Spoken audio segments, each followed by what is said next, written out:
Hello and welcome to the channel. I want to say thank you guys again for supporting the channel, watching the videos. I really appreciate it. Leaving your comments, I really appreciate that too. I almost threw up the middle fingers. I don't know why that was my first thought was throw up two middle fingers. Camera. Anyways, when it comes to the shortages of semiconductors, not all companies are exempt. Pretty much anything that runs on electronic has been affected. And that goes with computers, laptops, PCs, custom PCs.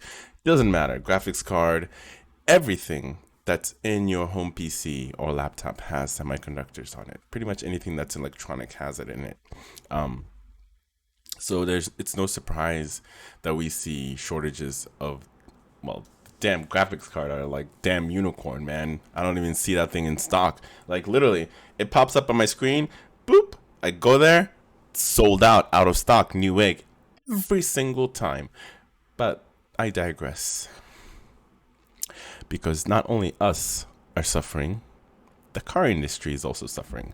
So it's no surprise to me that some companies have actually halted the sale or the production of certain models. Ford did the same thing. I think Honda sort of did the same thing. The only company that I believe is not doing the same thing is actually Toyota. Like, I have not seen Toyota having to shut down their factory for like a week or so in order to wait until they get more semiconductors. But give me 1 second. Let me just double look that before I just say stupid shit. Okay, so I'm back. So after digging for a little bit, it just shows to me that Toyota is the only company that's actually thriving during this hard times because they stockpiled a shit ton of semiconductors. Now, I heard this somewhere. I think it was from the Scotty Kilmer show. Um, if you have a business, don't always rely on other people coming to help you out with your business. Now, like, imagine if all these companies invested on making certain parts themselves, like the semiconductors. Why couldn't they just kind of like have a separate company that is owned by them so they can do or make those semiconductors for them, Because now you're relying on this person to get you the part that you really need for your vehicle, electronic, or whatever. If you had the money to invest in your own company, why wouldn't you do it?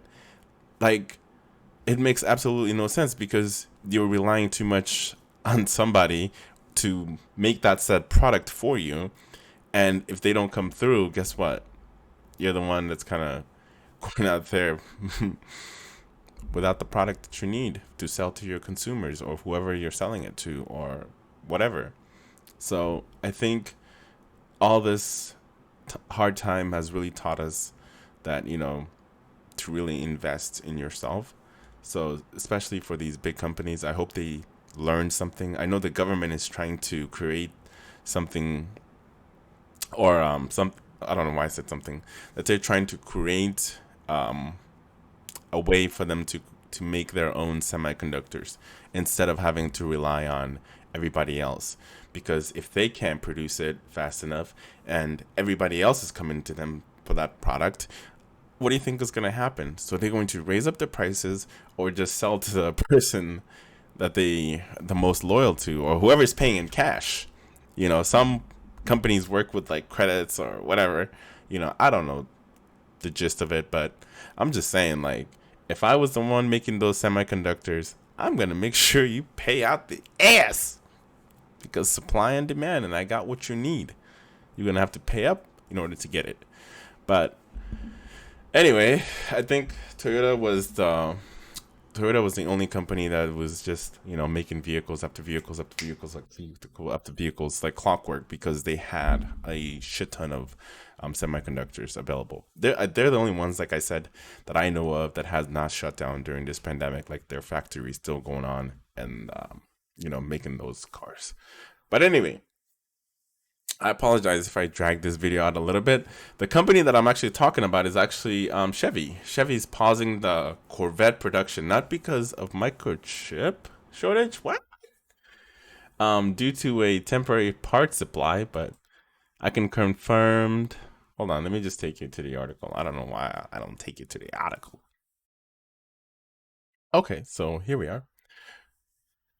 Due to a temporary part supply issues, I can confirm that the Bowling Green assembly will not run production the week of May 24th. Our supply chain manufacturing and engineering teams are working closely with our supply base to mitigate any further impact on production.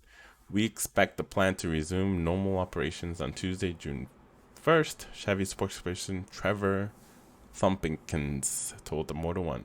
The material shortage is not related to global semiconductor chip issue. No additional detail was, said at this time. But why wouldn't you tell us if that was not the problem? Huh? I'm just being silly. I'm sorry. Weird, man. But anyway, like I said before in my long, dragged out statements, semiconductors is affecting pretty much every industry. Doesn't matter, from the smallest one to the biggest corporation.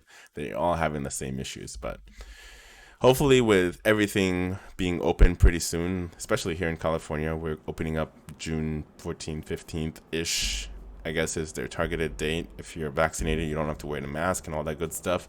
So maybe we can get back to how we used to be, and everything will kick into gear, and all the factories would be open, and then we can get our products and be like good old Americans and spending that money to keep our economy going, of course. Anyway, if you enjoy this video, give it a like, subscribe if you're lurking, and I appreciate the love. As always, you guys have yourself a wonderful morning.